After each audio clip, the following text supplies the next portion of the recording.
Tim? Hey, how's it going? I didn't recognize you with the mustache. Welcome everyone to Screams After Midnight. It's the only thing that's changed about me. Well, that and the baby, I suppose. Yeah. Oh yeah, get ready everyone, because the horror daddy is back. Yes, Tim gave birth, which is why Screams was on I gave break. birth. Yes. How's your penis feeling after that, by the way? Is it reattached? Yeah. We had to do a P section. So that was not the most welcoming, but yeah, no, everything's fine now. Welcome to Screams After Midnight. This is our horror movie podcast. I am Peter. That is Tim, and this is October 2021. Now, you had episodes up until about June, but the last time we recorded an episode of this show was January of this year. Tim went away to have his baby. It hurt him a great deal. Yeah. They sent me away to a tiny private island where for just really cool people to give birth. Yes. They crowned me the May King, if you can believe it.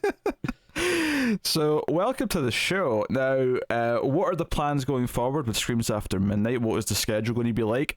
We'll give you a little bit of info on that at the end of the show. I don't want to bog down the intro with giving you details like that, but we'll get into the conversation. But it is October, it is the glorious return. It is time to scream. Oh wait, that's laughing. It's not screaming at all. I mean, Tim, I'm happy you're back. I don't know if you're happy to be back. Oh, sure, yeah. Yeah, no. Vaguely a little bit. A little bit. Yeah. A touch, yeah. No, I mean, yeah, in all seriousness, yeah, it is nice to be back. I don't worry, everyone. I never once stopped watching horror movies, much to my tiny child's dismay. But no, it's nice to be talking about them again instead of just throwing my thoughts on Twitter and having no one like them. It's nice to talk to someone in real life who will not like them. So, and by real life, I mean, of course, through a computer. That's close enough. Yeah, close enough. Close enough. One day we'll do the podcast in the same room, and I'll touch you whilst we're recording. Oh, yeah. But until then, this will do. Yeah, this will do. So welcome to the show. What is the movie that we're doing for a glorious return? Now, I once upon a time, I did promise that the first movie back would be Leprechaun in the Hood 2. That is coming. Don't worry, we're not backing out a Leprechaun in the Hood 2. But Tim mentioned he'd watched Malignant, and I said, "Oh, it's James Wan's new horror movie. That would be a good thing to do." And we knew we were gearing up to do movies for October for the glorious return. It just made sense. I said, "Hey, let's just do that. Let's do Malignant." So James Wan's new film, Malignant, went straight to HBO Max, also in theaters. We'll start spoiler free as we always do. We'll give you warning before we go into spoilers. Let's get into it. The general premise. How much can I even say about this without spoilers? That is a tough one. So it stars Annabelle Wallis, who was the star of Annabelle, which was a bit of a red flag, if I'm honest. But basically, her shitty husband is killed. Hey. Oh, I'm sorry, the abusive husband. You're going to defend? No, he is pretty bad. Yeah. He is killed under very mysterious circumstances. There's a police investigation, but there's also more weird killings going on. And their main character, who is suffering from visions of weird hallucinations, and there's all sorts of shenanigans going on, and there's like a pulpy backstory that's set up at the start with like a weird hospital from the 90s. Honestly, it's really hard to know how much to explain, because I feel like once you start explaining anything, you're getting into giving away the plot territory. So sure, I'm going to leave it there for now. We'll give our spoiler-free impressions and feelings, and then we can get into the actual meat of the thing. But Tim, yeah, it's been a long time since I've asked this question. What did you think of the film? Ooh, I loved it. yeah, I was pretty blown away by this, and it is very hard to talk about without giving anything away, like you said, because so much of why I love this, depends on, you know, I guess let's just say a twist that happens at some point in the story. Like maybe for the first, I don't know, like, oh, it seems like more than half of the movie, it seems like a pretty standard horror movie, to the point where I was like, oh, I mean, I like James Wan, but I don't know if this is that great. Like, it's okay or whatever. But then once the, real kind of flip or whatever you want to call it, that happens, I was so pulled in, and I just really was glued to my TV for every like second of it. I guess probably important to say, or maybe not important, but I watched this on HBO Max, which I'm very, very happy for HBO Max, because between the pandemic and having a newborn baby, there's no way I'm able to get to a theater. Like, if it was one or the other, I could probably find time or justifications to get to it, but having both is just like, oh yeah, I'm just never going to like see a theater anytime soon.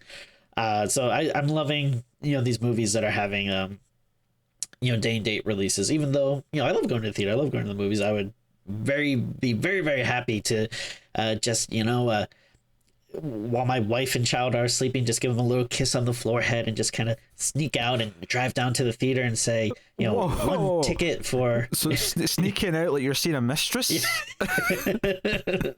Movies are my mistresses, is what I say to the person taking my ticket, and they don't care. Probably can't even hear me because I'll be wearing a mask. Even though I am vaccinated, I will still be wearing a mask.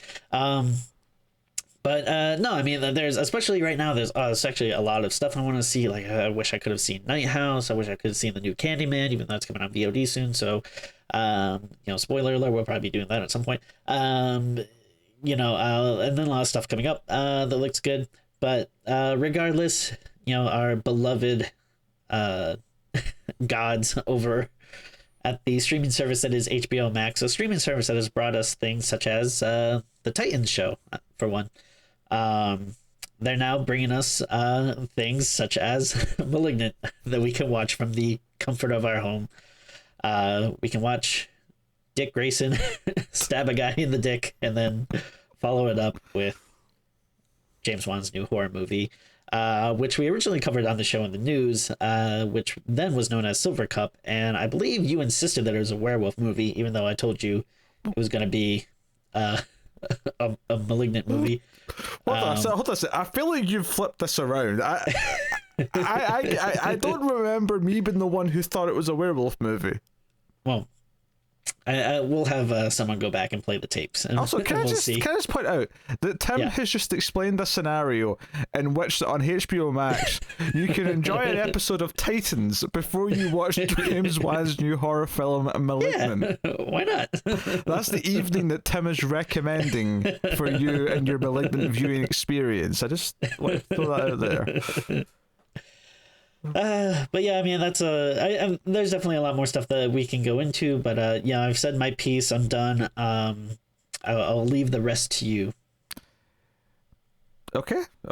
Well, what's funny is I'd heard some buzz about this. Obviously, it came out I mean, at the time we were recording this, it came out last week, and there was buzz all over Twitter, and I was like, oh, it's getting good buzz. Little movie bees just buzzing around. Yeah, people were seeming to like it. Not just you, but I was seeing, various people on my timeline on Twitter or whatever, just being very positive. Your various, your Connors, your Matthews. Not them, no. But lo and behold, one of our regulars, one of our patrons, Cindy, just happened to mention in the Discord that she thought I would hate it, right? This is the one thing I saw that gave me a hint that maybe I would not like the movie, because everything else seemed to be very positive, but this was one very poignant and very, very targeted sentiment that I specifically would not like this. So I sat down to watch it. today, and it's okay. Let's see what it's like. Let's see what it is. I had no idea what the plot was. I'd stayed in the dark. I didn't watch a trailer. I just went in blind. I don't remember. Yeah, I'm not sure if I even saw a trailer either, or if I did, I don't think the trailer was very memorable, which I will give credit to them. I don't think the trailer really reveals too much, which I think in this day and age is definitely saying something. Like, I think there's very good on them for not like spoiling everything in the trailer, or having like 2-week early reviews of people saying like, oh my god, you're not gonna believe when this happens. Like, good on them for that. Yeah. So movie opens, it's got this kind of, they're in the 90s, and it's like a VHS recording of like some weird thing in a hospital's gone wrong, and I'm like, all right, I'm getting into this. It reminds you of your birth. 90s hospital gone wrong. Oh, I've missed that cunning word. I was born in 89, thank you very much. Yeah, right. Just for the record. I believe that when you see it. But of course, that's like a prologue, so it's got a little tease, and then it cuts to the present day story. And this is all where it went crashing downhill. I kind of hated it. I kind of hated it. Bad opinion. Now, don't get me wrong. Hot take. Don't get me wrong. The twist it has is definitely its selling point, right? It's definitely the thing that people are going to remember from it, and it's definitely got some big sequences that it gets out of its twist once it hits. Hell yeah. I don't necessarily know if I like those sequences in the context of a horror movie, but interesting. Okay, I can get on board at least why people like those sections. However, the 90, because this is almost 2 hours long. This is an hour and 50. Yep. This movie. The 90 minutes of extremely generic, overly edited bad horror movie before that point, with random spots of exposition and a lead actress who has like just a vacuum where charisma is supposed to be held, just oh my, was so tedious to get through. And like the cop character I thought was bland and looked like he was off a CW show. Like okay. I thought the cast for the most part, or at least the characters, if not to pick on the cast, I thought were mostly really just two-dimensional and dull. I didn't like the characters. I wasn't invested in the mystery of the story. There's a couple of nice shots or creepy moments here or there, but for the most part, I thought a lot of the horror stuff kind of... Like, I'll just say this. When your killer has kind of more of a parkour kind of movement set, I don't know, it doesn't work in a horror movie. I wasn't really quite feeling it. There's a lot of Dutch angles. Like, Juan was like, he was all over the Dutch angles with this one. So... Yeah, I wasn't into it. I'm sorry. I wanted to like it. I really did. Such a shame. Looks like I'll be looking for a new co-host. It was a short-lived return to Streams After Midnight. Yeah, well, now it's you that's getting booted off. I'll. Oh yeah, okay. I'll start mine. I'll do the enchanted knife glove. Okay. Okay, that was a dig at Sacred Hockey Mask. I get it. But very good, yes. So, yeah. Now here's what I will say to kind of defend it, and what I think a lot of people also use to justify it, which I don't know, this might seem like a crappy answer or anything, but I mean, I do agree that there is some stuff like that is like not like well done. Like there is like some like actually I would say like there's a lot of stuff that's like very over dramatic, and I honestly I think some of the performances aren't well, but what I think kind of like justifies it for me is once the kind of twist thing happens and the movie's like full kind of like goofy and camp, you know what I mean? Like it I think the whole movie in general is very campy. You just don't kind of realize it until that twist that comes like late in the movie. But for me, I don't know, that kind of like justifies it a little. But I mean, I can definitely see why yeah, like some people wouldn't be like So as into it. what's funny is that the opening with the flashback of like the spooky 90s hospital, right? Mm-hmm. That set up a very pulpy tone, and I was like, okay, I'm into this pulpy mad science, whatever this is going to be.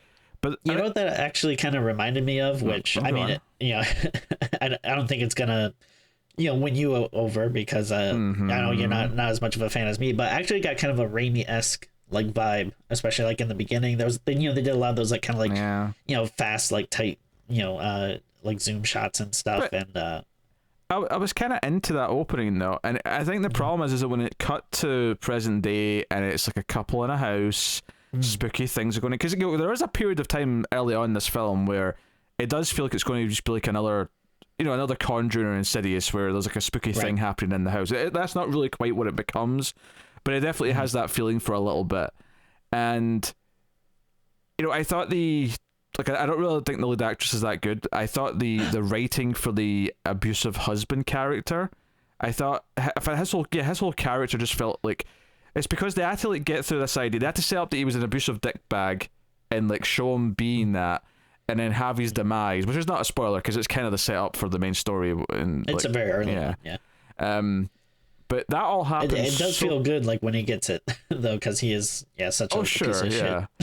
But all of that happens so quickly. Like the movie feels like there's so many ideas to go through that it's kind of like on this adrenaline kick, and the editing kind of goes along with that, where there's so many like sped up shots. Like there's scenes later on where a character's driving somewhere and it does that thing where the flying shot of the road like speeds up, so it's going like super fast, and I'm like, I don't know, like everything, like I was being sold in the first like few minutes this pulpy mad science thing, and I was like, yeah, I'm kind of into this, and then it turned into kind of a pulpy, but mostly it's still playing on the 2010s like supernatural house tropes of a movie, and then it goes away from the supernatural kind of, but then it brings in we have detectives investigating the things going on, and those felt very cliched to me. I don't think the bulk of the movie is actually that enjoyable to sit through, even though there's a couple of fun sequences towards the end. But I think the thing that's kind of weird though is like, James Wan is like good at that stuff, like the Insidious movies and Conjuring, like they're pretty good movies, but I don't think they're necessarily like breaking the mold. But he is, he can do that kind of haunted house movie well. But I mean I don't know if it's because I think he's been saying this a lot, and a lot of people have been saying it too, that he was very much inspired by Giallo for this movie. And I think he said that he specifically like wanted to do his version of a Giallo movie, which honestly I can kind of see. Like there is a bit of an over the topness. I think there's definitely some like brutal stuff that I feel like, oh yeah, like I could see that. There's like one death in particular that I thought was like very visceral. And then I don't think it has maybe necessarily as much style as we would be used to be seeing in a Giallo, but I can see it as maybe him trying to like adopt it for in some aspects, and I think that plays into again some of the over dramatics, kind of over the top stuff, because I feel like you see that in Giallo as well. But yeah, I think, but you also have like a really ridiculous plot in this in a lot of ways. Sure. so there's a lot of other things sort of mixing in with it that kind of, and also I mentioned the sort of the killer element having like a sort of Parker vibe. It's actually like it's kind of like a really, it was reminding me of V for Vendetta more than anything else. It's so weird. Okay. It was like V with all the hair and the jumping around. I think I think I can kind of see what you're saying. Yeah, like there's a lot of V for Vendetta, which was a really weird thing to be thinking about when I'm watching a James Wan horror movie. Sure. So, yeah, you know what? It's fine. It's not for me. I do think some of it's objectively bad, and I do think it's a bit overlong, and it could probably succinctly get some of its plot ideas across with less like plodding exposition. And I think I think I'll agree with you with the length part. I feel like it definitely could have been shortened. Down Yeah, because I was watching this. I think it was like late last Friday. Yeah, like when it first came out, and and I was like very tired from like long work week and stuff, and like I started it kind of late at night, and I got to a point where I was like just about to shut it off. I was like, I just I can't stay up much longer. I'm just gonna shut it off and finish it up tomorrow. And then like that was like right when the big thing happens, and at that point I was like, oh no, no way am I going to sleep now. I want to see this play out. But yeah, I could definitely see it. That kind of first like chunk, like you said, it is pretty long to kind of get to where it's going, but it can be a little plotting at times. So I'll give you that. But other than that, no weaknesses. No weaknesses. All right. Yeah. Strong movie. All right, Daddy approves. Apparently, Daddy approves. I love how the first thing we talked about when you came back was something we just completely disagree on. Of course. By the second thing, if Leprechaun in the Hood's next, then we turn a roll. Yeah. Oh no! Is Tim not a huge fan of Leprechaun in the Hood too? Oh no, I'm not saying that. Oh. I'm just thinking that we'll let the fans decide. We'll see who they agree with. Okay. Or were you dare suggesting with that noise that I might actually end up being surprised and like the next Leprechaun? I highly doubt it, but we never know. We'll You're see. due for one. I'd be surprised if you hated every Leprechaun movie. Eventually, you're gonna have to like one. Maybe the reboot one with Oh God. before they came down. before they came back and did the sequel to the original, because even Leprechaun got that treatment eventually. So weird. So, all right. Well, I guess we'll get a spoiler warning so we can actually start talking about the plot and dig into some of the juicier details, perhaps. Cool. Honestly, like because this movie's twist being such a factor in everything that it's doing, I don't know if we're going to go through an order this time. I think we actually might discuss the twist and then kind of like work our way back and talk about the various things that kind of build up to it. So yeah. So spoilers. It's like just in case, spoilers. We're in full spoilers now. Right. It's like drinking a soda. You have to twist first before you can enjoy it. Yes. Well, it's funny because in many ways this movie's twist is a literal twist. Oh, yeah. There you go. So the twist in this movie is that the killer, because it really does pretend that it may be supernatural at first. In fact, one of the creepiest moments I thought that were in the movie, or one of the coolest visuals, is after the husband's been killed by this, mysterious, almost, because the first time you see the killer, it looks almost like a Grudge-esque kind of ghost. With the long hair, just all in shadow kind of thing. But the first time you see after that, when she's back at the house after losing, because she's pregnant at the start of the movie and she loses her baby in this attack, there's a moment where she looks out of her window and there's like a street light goes out, and you just see kind of the silhouette of this like all black kind of ghostly figure standing in front of the street light when it's turned off. And I thought that image was really cool, and it felt like it was setting me up for a ghosty movie. Like, I was like, oh, it's a demon, or it's something. We know how much you love your supernatural movies. But they're good. I mean, James Wan's made some good ones, so I had no reason to think that I wouldn't be into it if it's done well. But then it becomes more like, there's more like a killer out there, and there's maybe like a supernatural connection between the main character and the killer. Like, she seems to be witnessing some of the murders psychically, or something like that, is kind of what it's setting up. But... And then wait a minute, before we get to the actual twist, I want to know, like, did you see it coming, or were you completely surprised? Well, I mean, it makes it pretty clear that she has a connection to this imaginary friend as a kid. I think, like, I wouldn't say I figured out the exact twist early. I would say that in the minutes leading up to it, though, it clicked what it was going to be, but I don't know if that's necessarily predicted or if it's just more, no, as things are starting to come together, you're supposed to kind of figure out.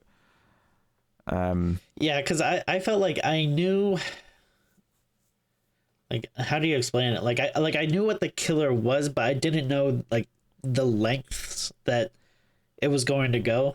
Like, if that makes any sense. You always knew the killer was like the disconnected twin, but then the twist was really more that it wasn't disconnected. So the twist is that the killer is a twin that was cut away. This awful, apparently super strength enabled twin, like a deformed twin in her back, right? So when you see like the flashbacks, it has like superpowers, like it's like kind of like psychic and has like some type of electricity powers or something. Well, it's only psychic with her because they share a brain. Oh, right? yeah. It isn't just psychic, but you're right. It has it can talk through radios and shit.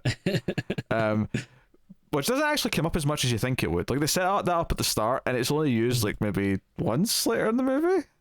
Yeah. Like, so whatever. But so the twist is that when her abusive husband hit her head at the start of the movie, it kind of woke up this demonic twin again, right? Because even though they cut most of them away, part of it they couldn't without killing her, so they actually just kind of squished his head back into her head. And it's so wild when they show it, because they like you understand that they're coming to this some type of twin, conjoined twin kind of thing, but then when they actually show it, it's like this thing that's like attached to her back. It almost looked like a cockroach or something, like this thing with like these little arms. It's like it's like I don't know, it's so stupid, but in like such like a cool, fun way. Like I just loved like how outrageous it was. And then they couldn't remove all of it, so they just had to shove what was left in her brain. And it's like, this movie is really doing like going through like some gymnastics to like justify this, like all right, so I guess it was still living inside of her and like feeding off her fetuses, so that's why she can never get pregnant. But then it was like awakened again once her abusive husband like hit her on the head, which is like like such like a leap to make. But again, it's one of those things that's like so campy that I kind of loved it. That's the weird thing, is that there's some of the ideas in this I kind of love, and I think if the movie just didn't look and feel like such a crappy 2010s horror movie, I might be into it more. Like, because it has that look. When they go back to the house, it looks like this house is haunted movie from the last like 10-15 years. It really does have that look and feel for a lot of it, which is really, really annoying. But yeah, so whenever you see the killer happen, and there was a moment actually I noticed in one of the deaths where it kind of looked like the legs were facing the wrong way, but that wasn't a mistake, obviously, given what the twist turns out to be. So every time you see the killer, it would not appear under IMDb's goofs section. No, it would not. But every time you see the killer, the long dark hair is a signifying thing, and it turns out it's because this demonic looking sort of mutilated face is like coming out the back of her head, and it's actually shown through her back of her hair. So we get this sequence, and I actually thought the start of this sequence was pretty bad. Not the before the twist happens, because they suspect that she's the killer, because like they found stuff in her house and whatever. She's in her mother is her birth mother has been like kidnapped and missing for a while, and they find out that she's been like in her attic the whole time. Yeah, which is kind of a twist in of itself, because we know she's been kidnapped by the killer, but she falls through the ceiling. I was leaving that till later, but yes, that's the exact thing. Fine. But but she's in a jail cell with like a bunch of other random women who have been arrested for things, and I thought this scene was so bad because like these caricatures of like tough women try to like pick on her and like pick a fight with her were just so over the top.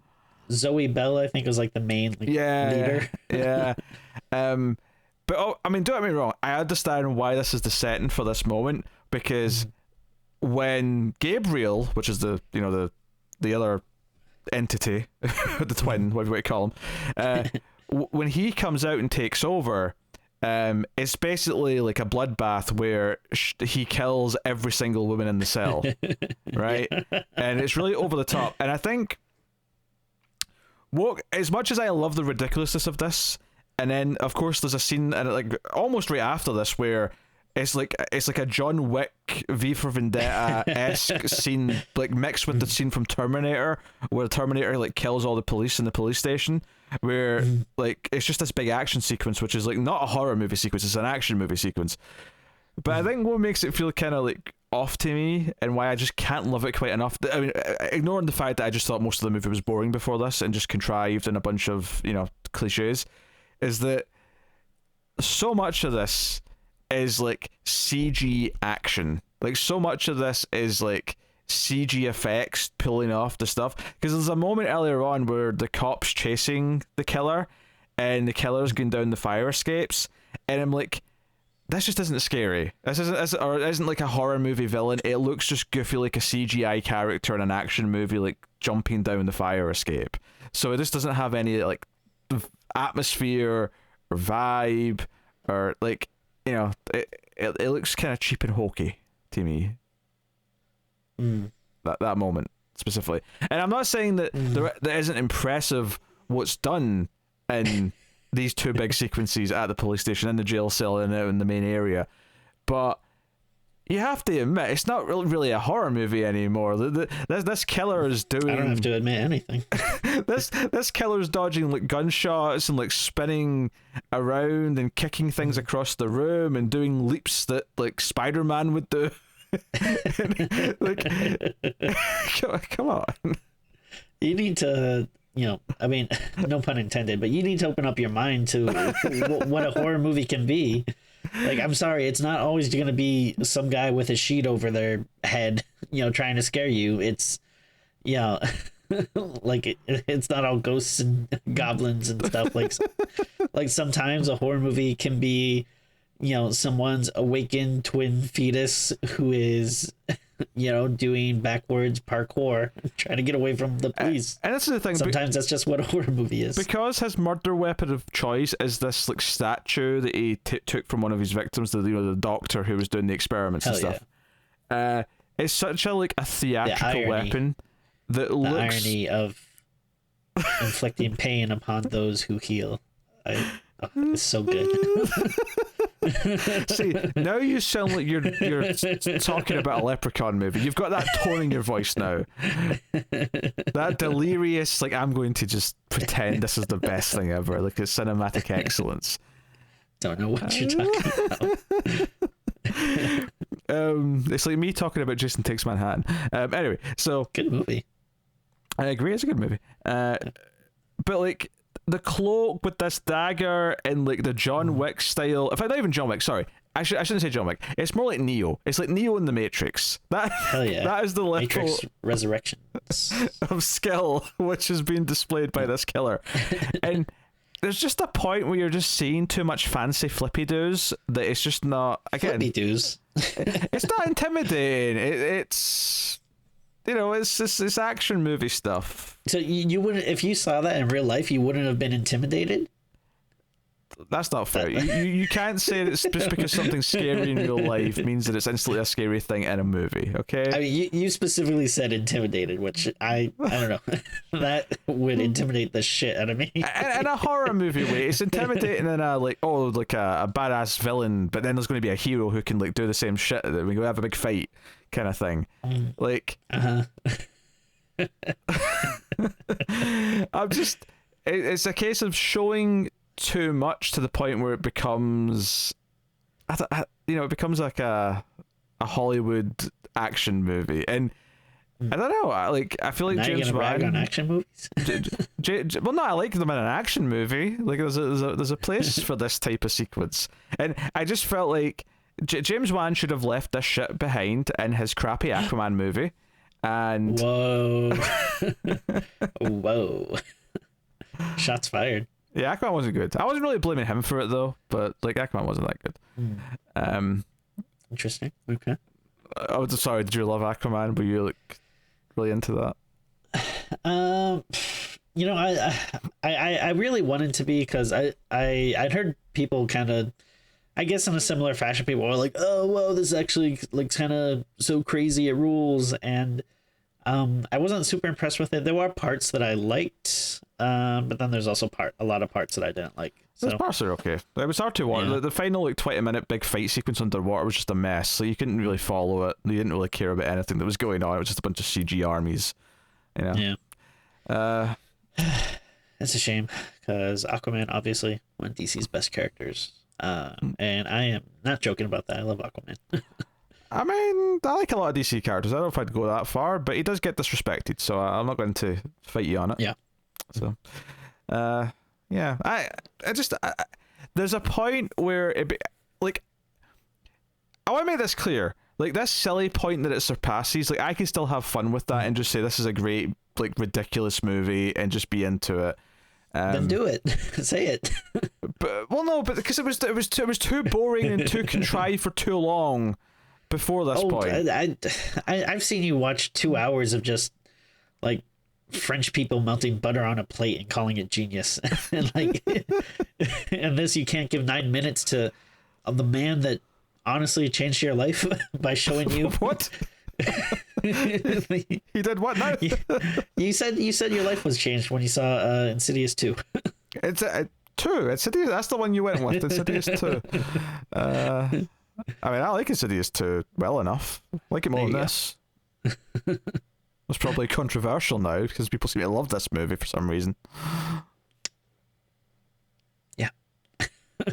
Insidious is his best movie. Then Conjuring 2. I don't know where I go after that. I have to think about it. I mean, those are. I mean, I like both Insidious. I like both Conjuring.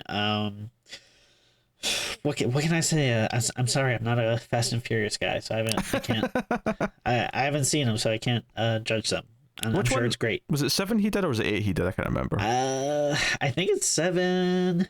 I think it's one that I could be wrong, but I think it's one people don't love. Okay. If there is such a thing as people not liking a Fast and Furious movie. I don't think let me list the ones I don't like, Tim.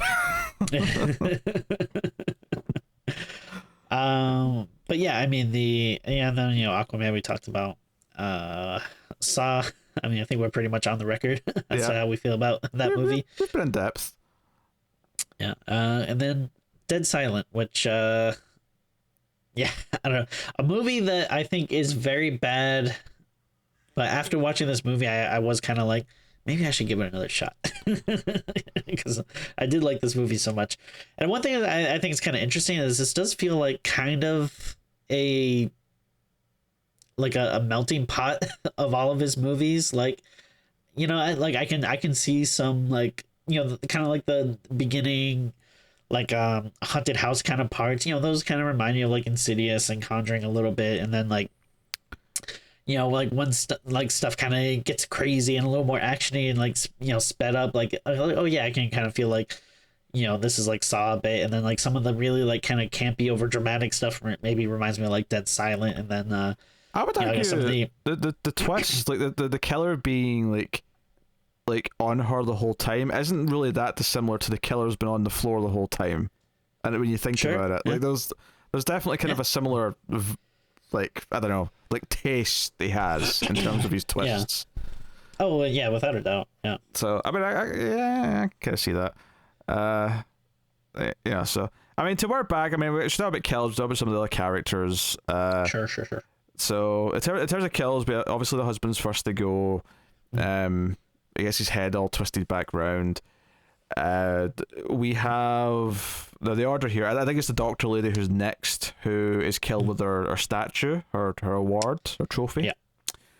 And that's whatever. And one of the things that starts happening here, and this is where, in this part of the film I felt went on too long, but this was as the killer's doing this, like, our main character, she starts to like sort of see the killings happening, like she's there.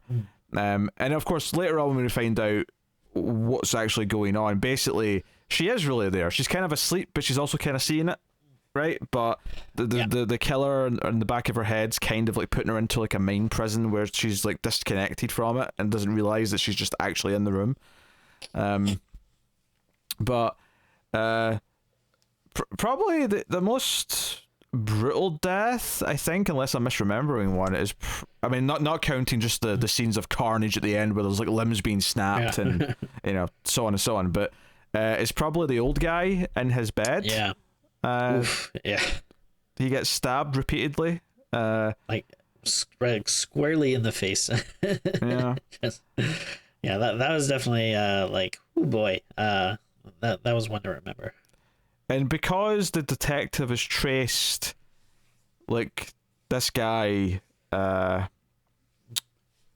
Actually, there was another old guy that died before that, because there's one where the main character and her sister go to the cops to say, hey, I keep seeing these murders, and I think there's been a murder at this location. and they don't really believe her, but they go anyway. But they find the guy, so there was another guy as well. He's hunting the like original team of doctors that put him away. When they had like a phrase where they say "cut the cancer out," something like that. Yeah, hence the title. Malignant, yeah. Malignant. Yeah, it's a cancer. Like, who can I pick on? Who can I call a cancer? I thought you were gonna pick on someone with cancer. I was like, geez. Oh no. That's a bit much. No. Like Tara. What? No, not someone I know personally. I don't know, Joe Rogan maybe. I don't know. Something like that. Oh yeah, screw that guy. So I did feel this part of the movie goes on too long, and there's a lot of like her being back at her house and her sister try to connect to her, and she reveals she's adopted, and there's a whole backstory here. It's very Freddy Krueger. So the main character is actually the daughter of a teenage mother who was raped, and the mother like gave her up for this hospital to because she has this weird twin that's on her back. Okay, this is all fine. And actually, the actress who plays the young version of our main character, who we see a lot of once they start finding the old home video stuff, and their adopted mother, is played by Moira Queen from Arrow. So screw that show. Just since I'm on the subject. Oh, okay. But the young actress who plays the young version is McKenna Grace, who has been in so many things in the last couple of years, playing she was the young version of Sabrina in a flashback on the new Sabrina show. Oh. She was the young version of Tonya Harding. Tony Soprano. No, Tonya Harding in the I, Tonya movie. Okay. She was in. I mean, you saw her in. She was in Haunted in Hill House, right? She was one of the kids in that. That sounds about right. Yeah. So she's been all over the place. There's a couple of kids in that. Yeah, she's she's one of the like every so often we seem to have one of these kids who like Chloe Grace Moretz was that for a little bit, where she was the kid and everything for a couple of years, and then if they're any good, they'll stick around and be an adult actor after that point. But sure. But so she's in there. She's a solid little actress. She's kind of, I didn't recognize her right away, because obviously every time I see her, she's aged a year, and she's at that age where, like, there's enough of a difference each time that it's not obvious. But well, good to know you're keeping tabs on her. I'm not. Shut up! Don't be weird. So that's all backstory, because they go to their mother at one point, and she explains she adopts. Oh, hey, we've got these home movies where you talked about this Gabriel character. It's so funny that like they're explaining everything, and like, yeah, she just happens to have these home movies that are like all about it. Yeah, she's got these home movies about Gabriel, and then when the sister character, who I actually thought was more likable, to be honest, out of the two, but she like takes a trip out to the abandoned hospital and goes searching, and I can't believe how little they use this location. They have this big creepy abandoned hospital where weird experiments happened like in the 90s, and it's one quick scene of her. She gets spooked out briefly, but she goes and finds some tapes. So there's more VHS tapes to watch of like the records of the experiments and what they did and all the rest of it. And this is when they finally reveal what the twin looked like, and this is what and this sort of plays sort of at the same time as the jail cell stuff, so it kind of all happens at once. But there's so many, like, just so many bits. And what really bugged me is that the main character randomly at various points in the film just had new ideas, where she would just all of a sudden say, I think the killer's name is Gabriel. I think, like, I just know his name is Gabriel. And it comes out of nowhere. Like, there's nothing like that encourages it. Because they're twins. This is what do you want? This is script, like, rules, okay? Well, I mean, obviously he can't give it away for you, right again. This is a movie that implores you to rewatch it. Like, there's so many things where she'll just randomly have new information that's occurred to her, and there's not really much of a trigger for each of these things, and that kind of annoys me. The shooting style when it does get all hyperkinetic annoys me. It's all these quick cuts of like the blade in the hand of the killer and the blah, blah, blah. Look, the movie's so dull for so long. I mean, did you like the plot thread that the cop kind of fancies her sister? So he kind of like isn't a dick to her, and his partner's like, you've got the hots for her because you're looking up leads.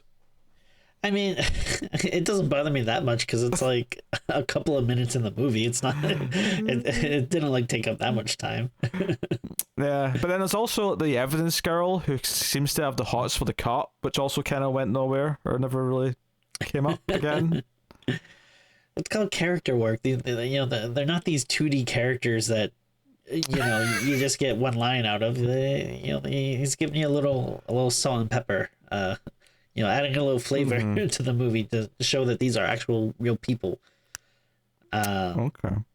Okay. No, I mean, I see what you're saying, but I mean, again, that stuff just doesn't really bother me. I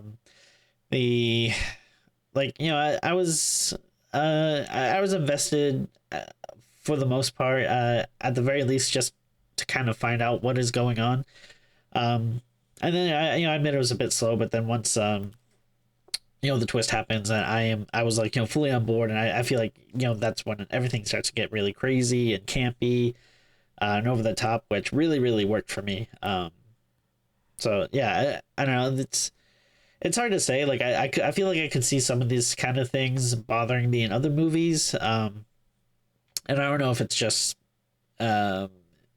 maybe I give a bit more of a pass to James Wan or something, or just because I don't know, it was hitting me the right way or something. But I don't know, I was into it. It worked for me.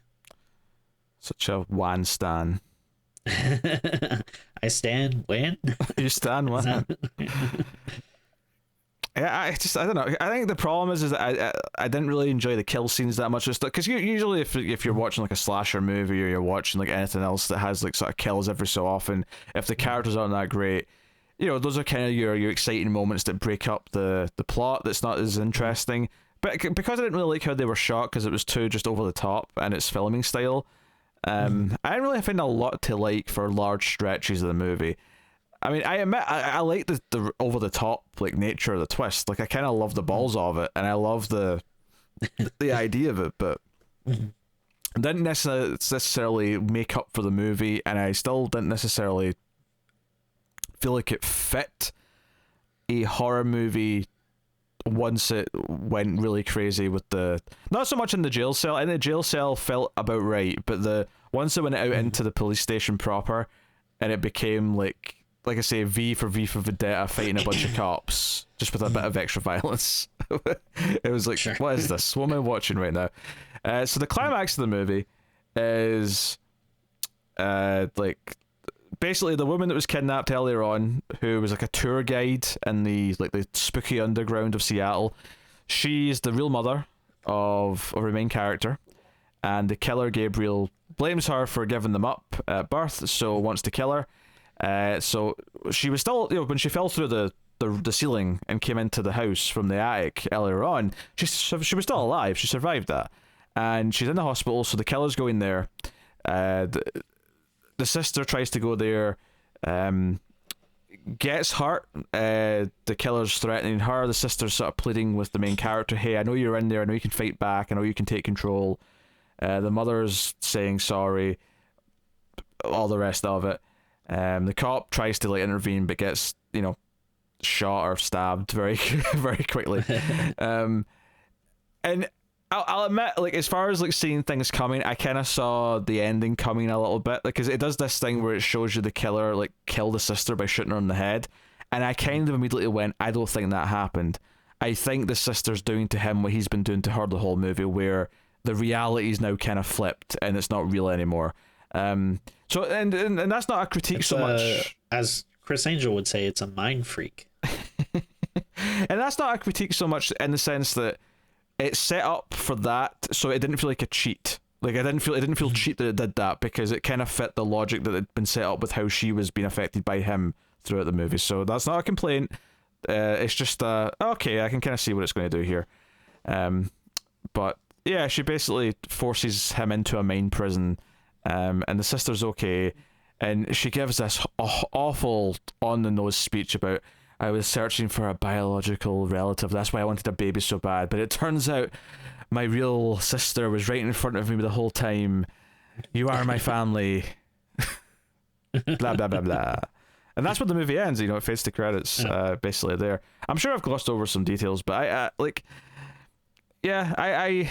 wanted to like this, and I was excited because it's James Wan's new horror movie, and I just there was too much of things that I just really didn't like for far too much of the long run time.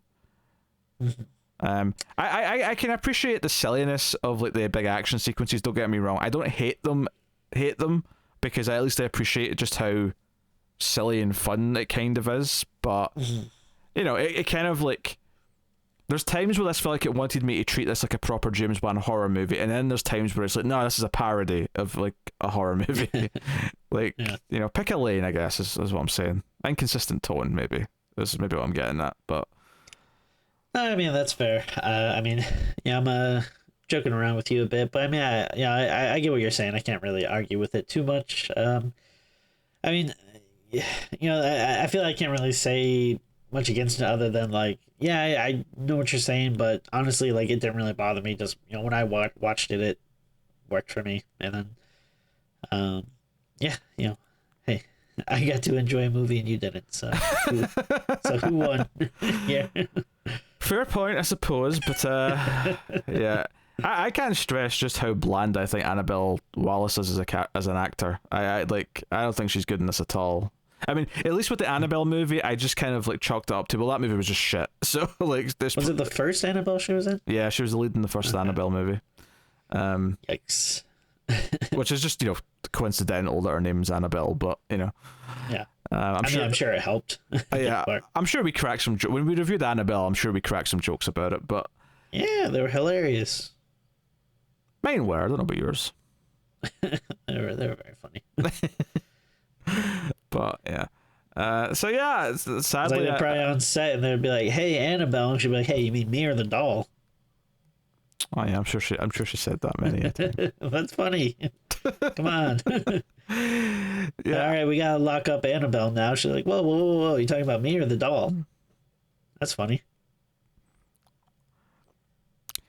You know a good joke when the person telling it has to very sternly say at the end, "That's funny."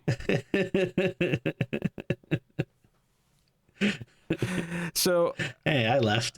Yeah, I just I'm disappointed. It's a shame. I was hoping for a good one. And then I forgot to mention too, like once Gabriel emerges, like she literally like rips like the back of her head open. It's so good. Yeah, the back of her head's very good at re-healing every time. Well, this is the thing. Yeah. Like, as much as I said it gets away from being supernatural, there still has to be some supernatural stuff. I mean, he can talk through electronics. He actually stops a guy's pacemaker right towards the end. He has super strength. In fact, then she's like, "Hey, I can pick up this bed up," because there's like a bed like on top of her sister. She's like, "I can pick this up," and she's like, "Oh, it's too heavy." She's like, "No, he has the strength, so therefore so do I." And she picks it up. Now, admittedly, he kicked it across the room like it was nothing, and she has to struggle. But like, this potentially you could have a sequel to this where she becomes a superhero because she discovers the super strength and like super speed and reflexes that he had. Well, so yeah, what I think would be really cool is like, and I wonder maybe if you might find it more enjoyable than if they did do a sequel, but now if you have a sequel, everyone already knows what the deal is and what's going on, so you can kind of just start off like, at like 10 on a crazy scale instead of having to like build up to it and then just really go like all out. I think that'd be interesting, but I mean, who knows what they want to do with it.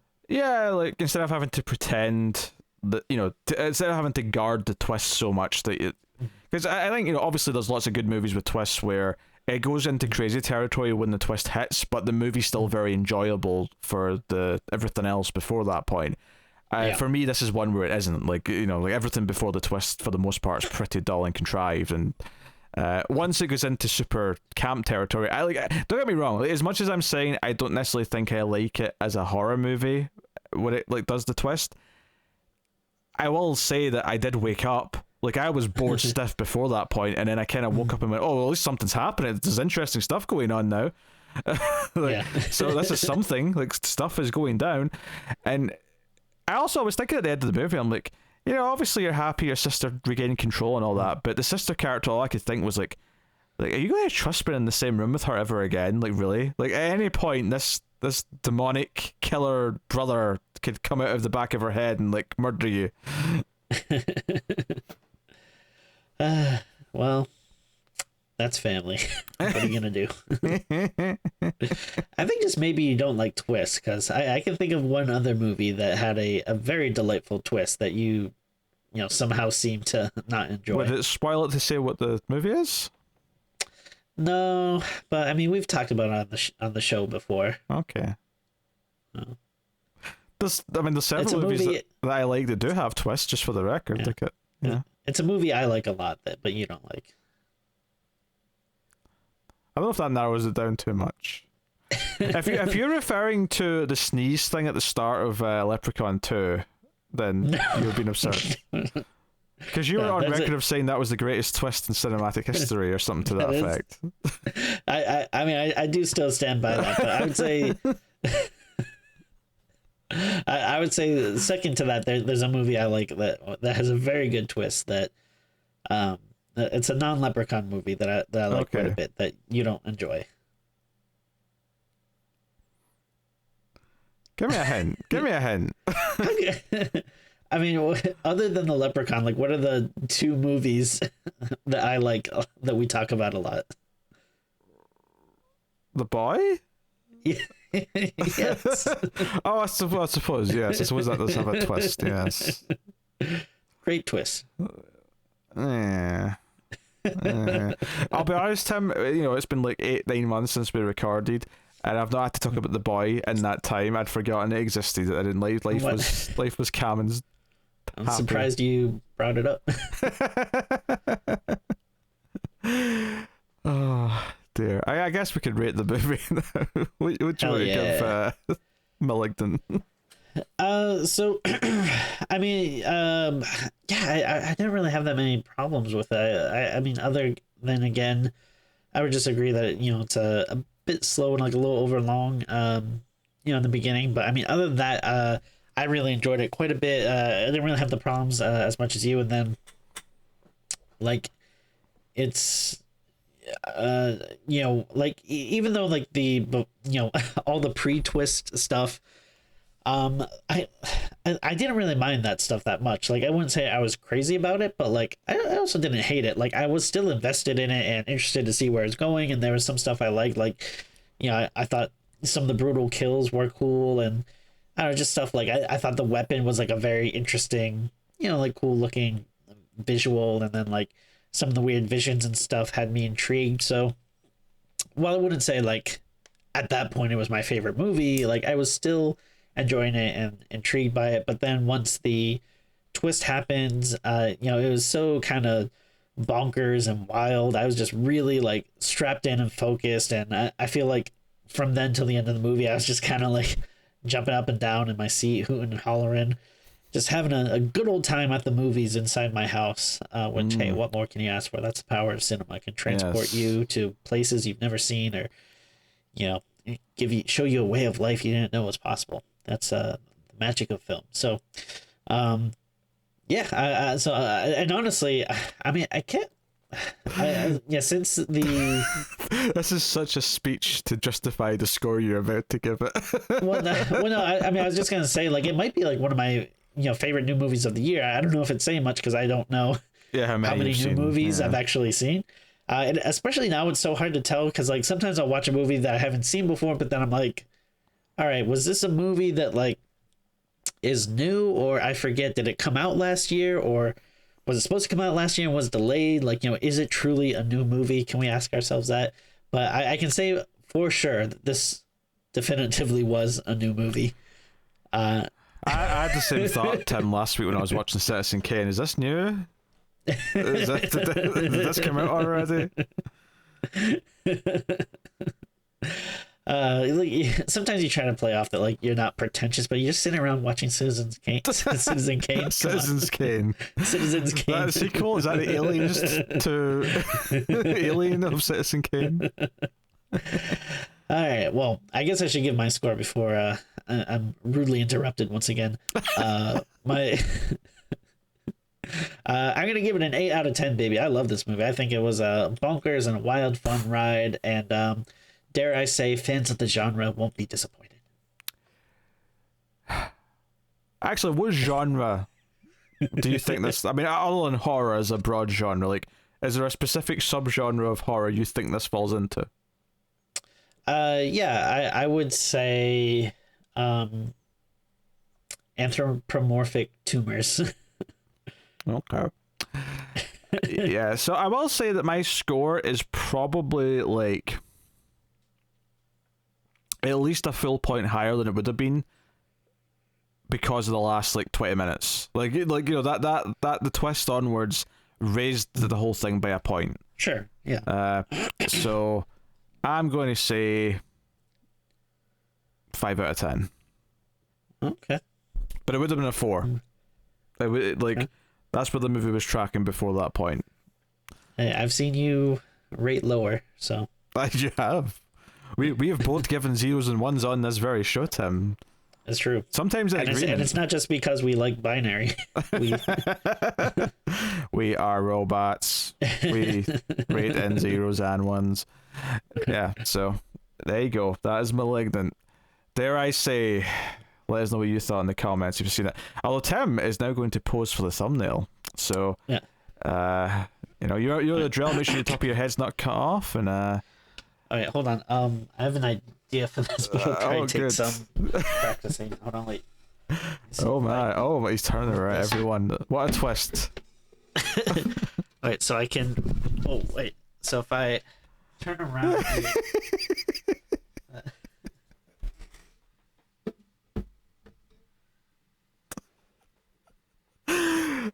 3, 2, 1, pause. It looks the same as before I said that. I just realized I had to say that at some point, otherwise he would just be waiting for me to say pause. You can turn around. You're good. You're good. I think I've got it.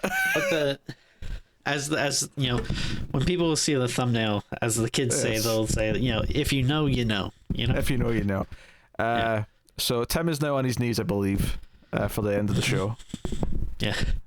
Just on my knees, just thanking the patrons. Thank you. Thank you for making this happen.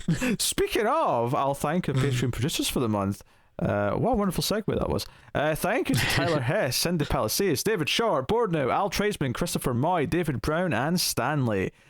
They are Patreon producers for the month of... Some new ones there. Well, it's the month of September, because this is when we're recording it, but it'll be October when it airs, but that's okay. So... Thank you to you all. That is a higher tier on Patreon, but every month on patreon.com/MailFuzzTV you can support us for as little as $1 per month and get some bonuses for your trouble. And one thing we used to do, of course, was an extra episode for patrons at that $1 tier. Now, obviously, I don't know when the bonus episode will be back. We don't know that yet. Obviously, it will come back at some point when things settle into a routine.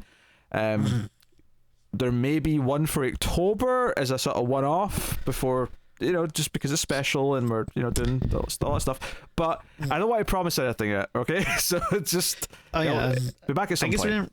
We didn't really talk about it too much, but one of the reasons why, I did want to make a conceited effort to, you know, try to get some episodes in October. I admit things are getting easier with the baby and everything, but it's still like, you know, hard to fit some things in. But, you know, October is such a special time that, you know, I figured, hey, you know, that people are gonna need their horror movies. I want to watch horror movies, you know, and talk about them and stuff. So it's fun for me too. So, you know, obviously we're not doing as many, you know, as the last couple of years in a row where we've just did like ungodly amounts. But you know, hopefully we'll at least have, you know, some extras. Some fun stuff, and who knows, maybe a surprise or two in the month. So the plan right now is to have some episodes in October, obviously, because it's the special spooky season, the October-thon, as it were. And there's no promise right now. In fact, it's very likely that it won't necessarily be immediately back to regular weekly episodes as soon as we're back to November. You'll probably get like maybe 1 or 2 episodes in November, and we're definitely going to do 1 or 2 for Christmas. We might not be back to weekly episodes right away after the fact. But I think it's probably fair to say that it probably won't be too long. If we're not back to weekly, then it won't be too long into 2022 before we're probably back to a regular-ish schedule. But obviously, thanks to everyone for being patient with the I don't know, what has it been since they stopped going out? Look, June, so like 3 months, 4 months, 3 months of no episodes. So thank you for your patience in that time. And for patrons who used to get a bonus episode and haven't been for a long time, thank you to you guys as well. Patreon episodes, Patreon votes, those will come back once we're like actually locked into doing regular weekly recordings. And I don't imagine it's probably. I imagine most of the waiting is now done. We're back to recording, but yes. So, but go on, say the John Wick line, Tim. I know you want to. Yeah, I'm kind of thinking I'm back. My John Wick impression. Sorry, Keanu. So, yes, episodes in October, definitely 1 or 2 for Christmas, and maybe 1 or 2 in November as well, if we can swing it. And we'll see. And maybe we'll finish Resident Evil 6. Hey, bottom of the priority list, okay? That is the bottom of the priority list. Okay, we will be back to regular episodes. There'll be Patreon episodes. There'll be like everything will be happening before we even think about fitting Resident Evil 6 in. Basically, I'm thinking when Tim's kids maybe like ready for college is maybe when I'm thinking Resident Evil 6 is primed. Sure. Oh dear. So yeah, the only thing is, it's not like I'm excited to play it, but it's like just so close to beating it that it's like, it's like, if you're eating a bad meal and you just have like one bite left and it's like, ugh, this sucks, but I just want to get it over with. Yeah. But Resident Evil 8 was good. Oh, I loved it so much. Yes, it's a great game. So, hey, but not to go off topic here. We have to do a wrap up, We are wrapping up, but yes, but yeah, we have to give you some sort of idea of what to expect in the coming months and time. I think what I am doing with this is that this episode, as the first one back, I'm putting straight out to everyone. But what I'm going to do for the patrons, who obviously are supposed to get early access, is that when this goes up, the next episode will already be up for patrons to give you a treat. So, if you want to hear what I think of Leprechaun in the Hood 2, go check out the Patreon. Yeah. Treat for the patrons, trick for everyone else.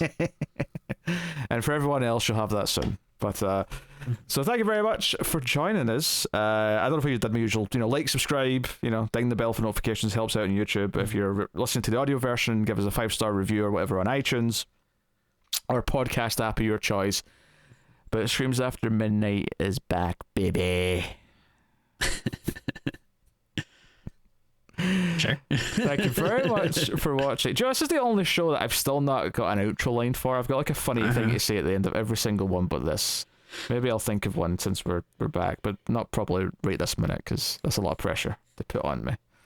So, of course. Thank you very much for joining us. That's the only thing holding us back. Thank you very much for joining us once again.